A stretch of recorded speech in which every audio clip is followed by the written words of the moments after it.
కూకట్పల్లిలో greater Hyderabad central contract association ఆధ్వర్యంలో centring పనులను బంద్ చేశారు. కార్మిక చట్టాలను అమలు చేస్తూ డిమాండ్ చేస్తూ ఇందిరా పార్క్ వద్ద చేపడుతున్న ధర్నాకు కూకట్పల్లి నుంచి ర్యాలీగా బయలుదేరి సెంట్రింగ్ కార్మికులు వెళ్లారు.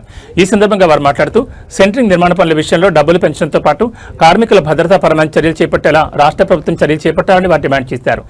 కార్మికులకు సంబంధించి 50 ఏళ్లు దాటిన వారికి 3,000 రూపాయల పెన్షన్తో పాటు ఇందిరమ్మ ఇళ్లను కేటాయించాలని డిమాండ్ చేశారు.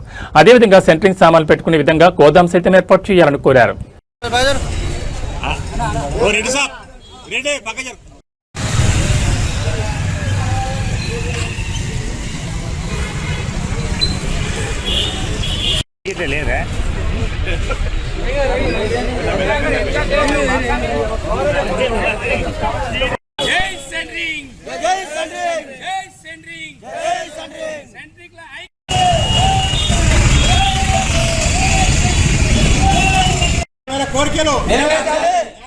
ఇవన్నీ చెప్పేసి ప్రభుత్వాన్ని మేము సహకారం కోరుకుంటున్నాము.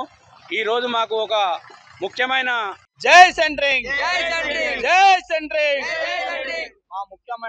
రంగారెడ్డి జిల్లా కొత్తూరు మండలం సిద్దాపూర్లో టీజీఐఐసీ కేటాయించిన భూముల్లో ఎకో టౌన్ వేస్తున్నారని